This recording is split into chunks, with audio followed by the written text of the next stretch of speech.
Hey there, Grumpy Old Fart here.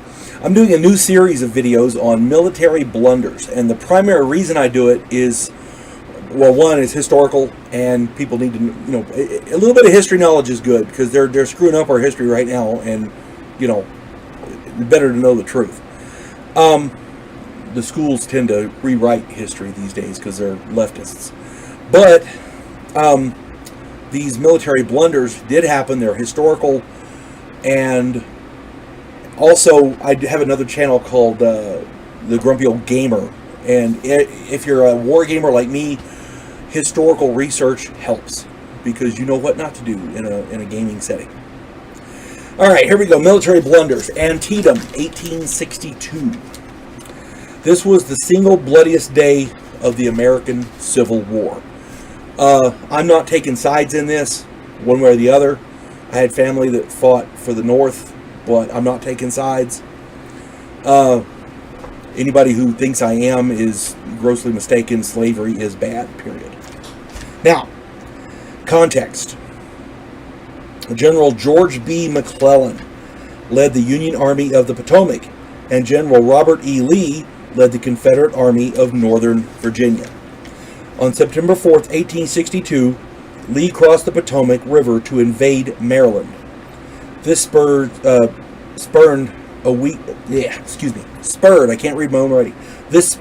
week of fighting as each side tried to get an advantage. By September 14th, the two armies were concentrated around Sharpsburg, west of Antietam Creek. Sharpsburg.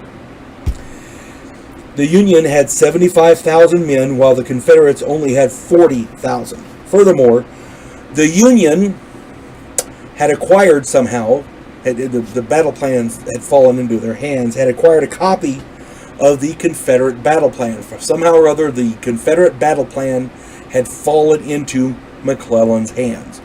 Still don't know how that happened, but there it is. On September 17th, a series of uncoordinated assaults across a cornfield by Union troops met a Confederate corps led by Stonewall Jackson. The cornfield changed hands 15 times, but Jackson held the cornfield. So, they called him Stonewall after that. The Union was able to break through the Confederate center. Here's where it gets dicey.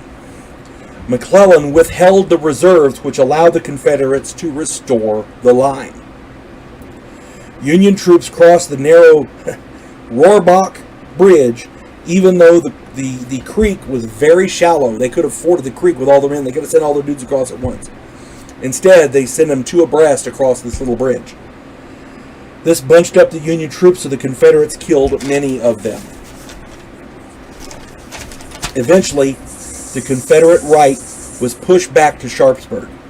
Again, McClellan failed to commit his reserves. The Confederate reinforcements forced the Union troops to retreat. The battle subsided and Lee retreated. He had just lost too many men. 12,000 Union troops and 13,700 Confederate men died. McClellan was subsequently dismissed, and rightly so. Here we go. This was a clusterfuck all around. All the way around. Everybody here screwed up. The Confederates let their battle plan be known. The Union did not capitalize on that battle plan. Maybe they didn't trust the plan. Maybe they thought it was a decoy. I don't know. But if you know where the bad guys are, the enemy, if you know where the enemy is, and you know where they're concentrated, and you know what they're planning to do, it shouldn't take a genius to countermand all that, to counter all that. Instead, you send a series of charges across a cornfield.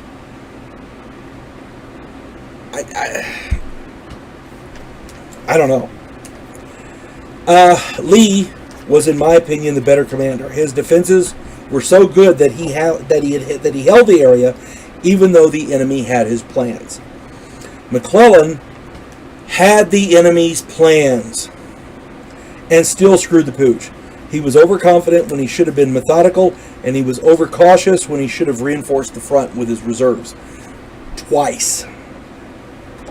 His failure to commit his reserves on those two occasions led to his troops' retreat. Now, there was a junior I shouldn't say a junior, but a Union general named Burnside. He's the guy who sent his troops across that narrow bridge. Yeah, he messed up too, because he could have sent waves of them over all at one time. Instead, he bunched all of his guys together across that bridge, and that killed a lot of Union troops. All in all, too damn many men died for too little gain, and this had to demoralize the troops on both sides.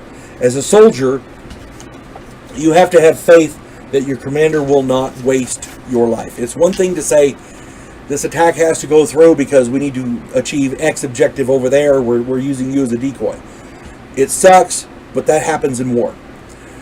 We have to achieve this objective no matter what, so just keep going forward no matter what. It sucks, but that happens in war. This is a whole different critter.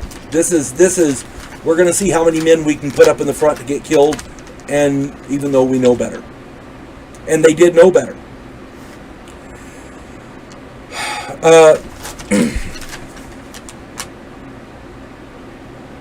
Oh, okay. That being said,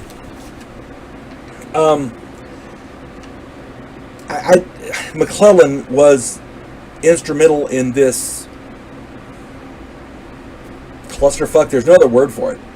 When you know what the enemy's doing, you have their battle plan, and you still fail to achieve the objective, yeah, it's on you. So he got dismissed, and rightly so. So anyway, you folks have a good day. God bless one and all.